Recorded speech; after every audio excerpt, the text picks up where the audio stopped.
Well, this afternoon we're talking to Phillip, and this is our second soul food thing for Lent, and we're calling it Soul Shelter, and the need we all have to feel safe. So soul shelter and soul safe, and they all go together. And we're very pleased to welcome Phillip with us, who is the lead chaplain for the North Yorkshire Police. And the police help to keep us all safe. Welcome to you, Phillip. Thank you for coming with us today. Would you please tell us a little bit about your journey and your career in the police and how you work now as a chaplain? Right. Well, I was a police officer for 30 years. I went to university in Birmingham and I stayed in Birmingham. I come from the south of England, but I stayed in Birmingham on graduating and wanted to join the police. I wanted to do something that was worthwhile and that helped people. And if you look at police officers and their applications, why they join the police, this is so often what they say on their applications.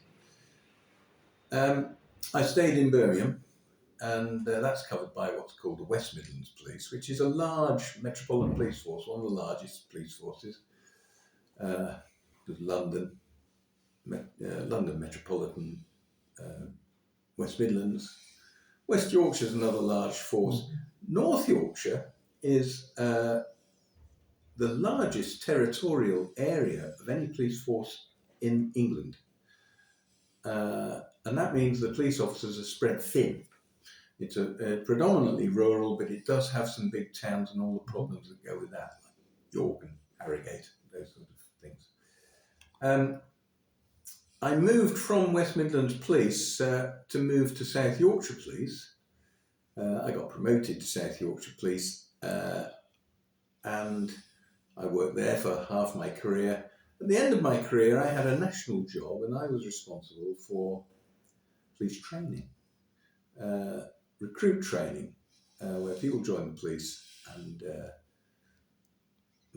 under the old system, which I changed completely, police officers would disappear for 3 months and then emerge as police officers and be training for 2 years. I changed that and put the training back into local police forces, not regional training centres. And they're much more closely aligned now with local colleges and universities. And it's seen as a much more an educational process for police officers who are called student officers when they first start their first 2 years. So there I was in South Yorkshire. I retired from policing when I was 50 years old, having, as I say, worked for 30 years. I wasn't quite sure what I was going to do. But very rapidly, 2 people independently at my church asked me if I'd ever considered being ordained. And I had pondered about it from an early age, but obviously things took me elsewhere. That gets you thinking. Process of discernment. Ultimately, I did put myself forward for ordination, and I went off to I'm a Roman Catholic by tradition. I went off in Birmingham to the seminary, which is at Oscott College.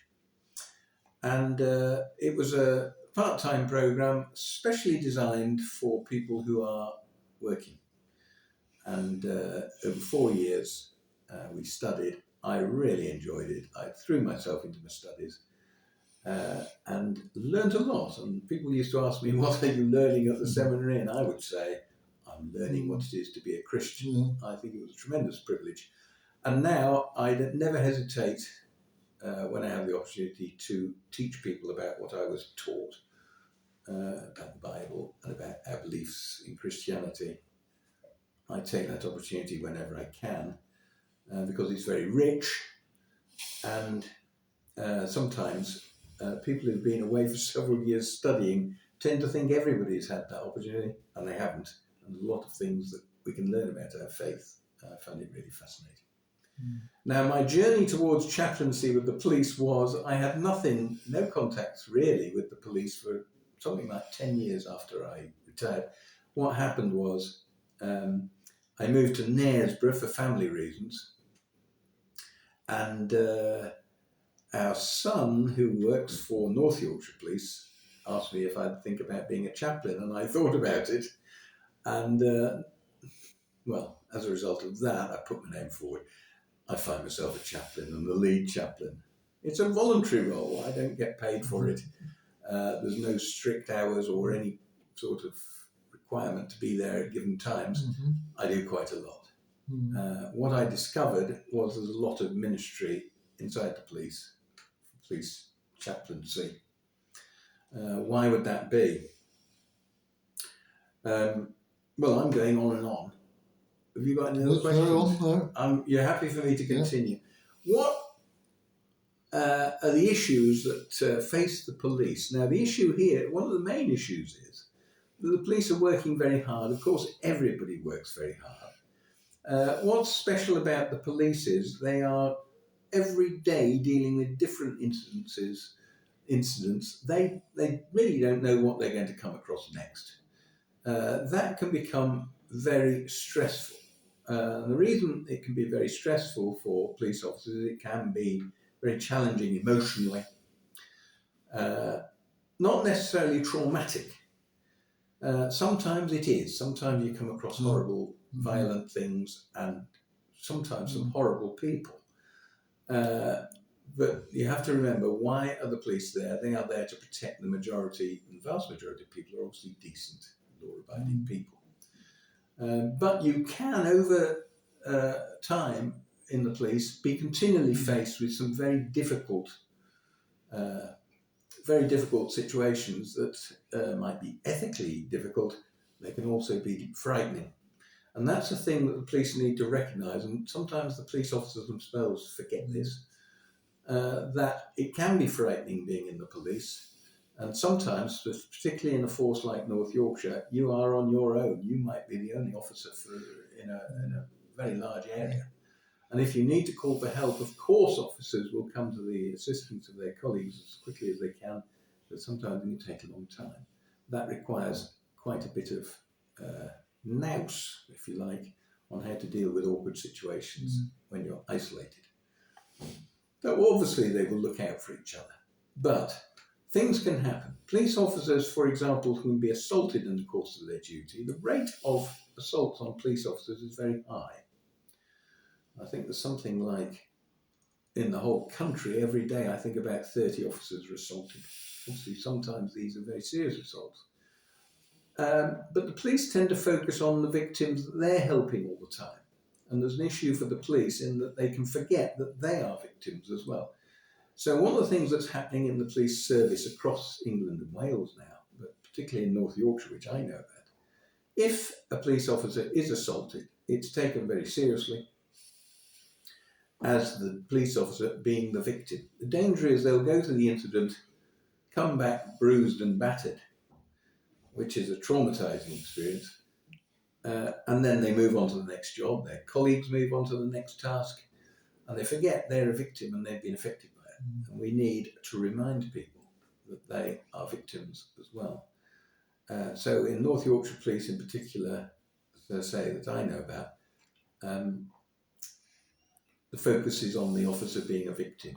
A statement is made by the officer as a victim and is presented to the court as a victim, like anyone else. What we need to move away from is this idea that the police can deal with everything. They're unaffected emotionally, not just physically, but emotionally by traumatic events. And that they, like anybody else, can be frightened of going to work after something horrible has happened. We need to recognise that and support those people, the police officers and their colleagues. This is where chaplains come in, just as an independent outsider, just being there to talk to. The chaplains in North Yorkshire, there must be about 10, 12 of us across the whole force. They go into their local police stations, usually their local police stations, and they're able to talk with people. And they are just a presence. We don't evangelise as such. That's not our role. Our role is to be there, to be present and to support when necessary. And my sort of motto is, we don't evangelise, but if people ask, Christianity is available. And obviously our prayers are always with the police. We can be praying for people. We hear things as chaplains which perhaps senior officers don't necessarily get to hear about because people don't want to say anything. Hold on, there's someone at the door. I'll leave it. Who was it? The boy. Oh, it was a little boy. Yeah, How funny. Was he just being I mischievous? think so. How funny. We'll continue. Are we still filming? Yeah. That was a I'll mischievous continue. boy knocking on the door. Would you say you've seen that many changes in your career, or The changes in policing have been significant. Mm-hmm. The principles of policing have obviously remained the same since 50 years ago, which is, oh, I can't believe it, which is when I started. The principles are the same. There are people who are honest, there are people who are dishonest. There are people who need help, and there are other people who need to be removed from the immediate vicinity of other people, shall we say. Those principles are the same. And there are aggravating factors. People get drunk, people use drugs, and they just lose control of themselves. So a lot of work in the police, obviously now, is related to issues with drugs and controlling drugs and trying to do something about that, trying to prevent people using drugs. And it's about getting the evidence to convict the people who are supplying these sort of things. This is not an easy task. Mm. And again, I said at the beginning, police officers can be under pressure. Yes. They're not under physical threat in the sense of this happening every day, but it's a slow burn, if you like. Some professions, such as the military, they can have some very traumatic things happen very suddenly, which can leave people with post-traumatic stress disorder. Yeah. That happens sometimes in the police. More commonly in the police, there's a slow build-up and people gradually become overwhelmed. Mm-hmm. That's where, within the police, they work very hard to keep an eye out for each other and keep an eye open to look after each other. And that's what the chaplains do as well. There's a whole variety of people the police can go to. The chaplaincy is one of many. What has changed in policing, in my view, is I think it's much more professional now, in the sense that the most profound change I see, and I'm tremendously impressed with, is the change in the balance of the sexes. Now, 50% of officers are female, roughly. That was not the case when I started policing. Women are much more in control now, until last year, we had a female chief constable, for example, in North Yorkshire. That's nothing particularly noteworthy or newsworthy. It's just the way things are. There are very good people out there, and some people rise to the top. Some are men and some are women. It's not a news item. But in terms of response policing, the police that most people see in uniform, answering calls to the public, etc., 50% female, 50% male. In the CID, incidentally, in North Yorkshire, there's about 55%, so just over half, more than half of detectives are females. That's a complete change. How has that changed policing? Well, there's now, I think it's a word which is associated with Jesus, which is compassion. That is not an exclusive female trait. Men do have compassion, but sometimes under pressure, they don't show it. That has changed. Again, you can't stereotype the two sexes, but my feeling is that now the police force in general, certainly my experience in North Yorkshire, far more professional, more compassionate, stops and thinks before doing things, which in my time the men would sort of burst in and try and take charge. Things now are much more considered. I think that's a very positive female influence on the men. And I liken it to my own upbringing, where I went to a mixed-sex school, secondary school. My brother went to a boys' school, secondary school. When we played my brother's school at sports, I thought they were thugs. I didn't realise, but the girls at my school, I think, had a calming effect, a very beneficial effect. I think without overstating it, that's probably the case in the police now. Technology changes, the technical offences change, the principle's the same. It's a people business, and we're talking about dealing with people in distress. One of the issues for the police is that they can, because of the workload, think that it's just them who are being the sort of goodies. Because they just go from one job to the next where people need help. I liken policing to being a distress product. It's like trying to sell life insurance. People don't want it. They don't want to be reminded that they're going to die. And they're not going to benefit from it necessarily. Policing is a distress product because if the police are around your house, it's either because something horrible has happened, you might have been burgled or someone may have died, something like that, or it might be because the police are investigating a crime and you are a suspect. In either case, people don't want the police around, so it becomes very hostile environment. And we need to remind the police the vast majority of people are law-abiding and on their side. They can sometimes forget that under the pressure. And the effect on police officers of that sort of continual pressure, etc., can be that they withdraw from each other. The rates of police officers taking their own lives is, well, it's obviously always unacceptable, but tragic. But it's at a higher rate than many professions. Yes. And the police work very hard, and the chaplains help, and other agencies within the police to look after people's well-being and that sort of thing. They work very hard to watch out for the signs of people who are under pressure and might be thinking they've had enough because they're on their own. Of course, it's not true. But talking about these things is a release for people. It can be a lifesaver, literally. And a lot of work goes into that. Anything else you want to ask? So were you involved in the recent funeral at York Minster? I was indeed. And yes, when that happened, the Chief Constable got in touch and asked me if I'd lead a service to commemorate what had happened.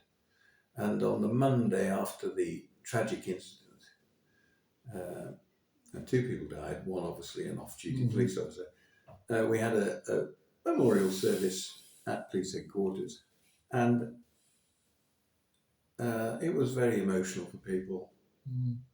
They were very upset about what had happened and they needed comforting, and I spent several hours at police headquarters talking to people about what happened and comforting them.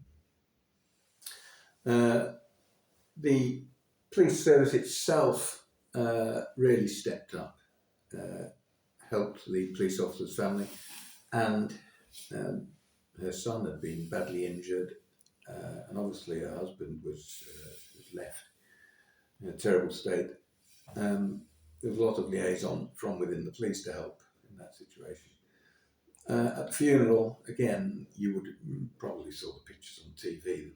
There was a tremendous turnout for the funeral at York Minster, which I was privileged to be invited to take part in and lead the prayers there. And there were representatives from every police force in the country came to North Yorkshire. But that work goes on in terms of reassurance and comforting people. But again, on top of that, as the Chief Constable pointed out at the time, the actual work for the public goes on. What's demonstrated by those sort of incidents is that it is the police who will step forward and be the ones who are coming to people's aid, even when they're not on duty. And sometimes tragedies happen, and we had a tragedy. And that has a lasting effect on the police service. Another reason why we're there. And the prayers at York Minster were specifically for the officer and their family, but also for police officers in general across the piece. I'll give you an example of the sort of stress people can have. I was talking to a police officer at Northallerton Police Station, which happens to be at police headquarters, but it's the police station. I was talking to one of the support staff, police support staff, who are actually people working in the office, they could hear the police radio going, describing what was happening, Yes, and yeah. that was extremely traumatising for them. Mm. We need to talk about that, just to express it. Mm. The key is getting people to recognise that they're upset and expressing their feelings. We're a sounding board for that. Yes. Yeah. Mm. In that final part, have you got anything to add to the thing about the summer? Some of the troubles which were around with the riots. Well, Are they coming to terms with that? Must be a very slow process as well. it is. Now, the thing is, we didn't have any public disorder as such connected with that in North Yorkshire. And there's something happened in North Yorkshire at that time which many people will be unaware of. There was a major incident in North Yorkshire during those riots, and it was out at Drax Power Station, Selby Way, Oh yes. which is covered by North Yorkshire. What people don't realise is that on top of that spontaneous public disorder, which resulted in serious rioting in different places, towns and cities across the country, particularly in South Yorkshire, our colleagues in South Yorkshire down in Rotherham. What's involved in that is that police forces obviously have contingency plans for these situations, and they mobilise as such into units, which you'll see police vans driving around, which are what are called mutual aid. They provide mutual aid to each other, police forces. And that indeed is what happened. But I said something else was happening at the same time in North Yorkshire. So at the time of those riots, North Yorkshire Police was receiving mutual aid from police forces across the country on top of their mutual aid, which was being required for the public disorder. Police forces were sending people to North Yorkshire to help with what was a planned event at Drax Power Station where people were protesting perfectly legitimately about their views on the way Drax is powered and how it produces electricity. Controversial, but it's a free country. People are allowed to demonstrate, but the police have to be prepared for contingencies where things can go wrong, because if Drax Power Station is closed down due to a demonstration, you would have power cuts throughout this country. And that's a very serious threat to the country. The police clearly don't get involved in the politics of it all. They're in the middle, but they maintain the peace. And that was done by a police presence, which people weren't necessarily aware of, but it meant police officers had their leave cancelled in the middle of the summer holidays. They had their leave cancelled and they were working very long shifts, longer than their normal shifts. And they could be working all day, go home, sleep, come back, same again. That was over something like a week. Again, as a chaplain, we made our presence known and we were there. And I was genuinely impressed, both by the North Yorkshire police officers, but the visiting officers from other forces. I say, they came from all over the country. It was astonishing. They came from Police Scotland. They came from the Metropolitan Police up to North Yorkshire. They came from Devon and Cornwall and Wales, all over, to help the police in North Yorkshire. That's what happens in emergencies, but that was going on in the background. So it was a double whammy for North Yorkshire. Everything with the North Yorkshire planned event response went very well. That's a success. Again, a bit frustrating for the police because it's a great success. It was never on the news, really, because nothing happened. That is 100% successful policing, but people don't realise that's going on. Can I ask you for 3 things you would like people to pray for? I would, and it focuses on some of the things I've mentioned. We need to pray for our police. They do a difficult job and they're faced with moral, ethical dilemmas all the time, which they have to deal with professionally. And they can be in some very frightening situations, sometimes on their own. So we need to pray that God will support them in their work, and that they will realise that what they're doing is the right thing to be doing in very difficult circumstances. So we need to pray for our police. There's another aspect to the police which again is hidden, and I would ask people to pray for the people who support the police. There are all the police support staff who are in the background. They work behind the scenes. They need our prayers for the work they do. They're the people who are working in the force control room. They're the people who are answering visitors to police stations. They're the people who are doing all the administrative work, vital work in the background, planning, preparing, etc. We need to pray for that. And then the third thing I would ask for is prayers for what is called the police family, which is the people who know the individual police officers at home, their husbands, wives, partners, children, parents, and their friends, their loved ones. They are there. They know that the people they love are getting up and going to work, and they don't know what they're going to face. They know that they've come home and they've got a black eye, or whatever it is, or they've had something horrible happen to them. They are a secret or a hidden support service of police. They need our prayers as well, because they work under tremendous pressure sometimes, just supporting someone who is a police officer. That's where the prayer needs to go, I think. Yes. And the final thing is, what can people do to help? Is there something that Christians can get involved in to help? Indeed. You can get involved. North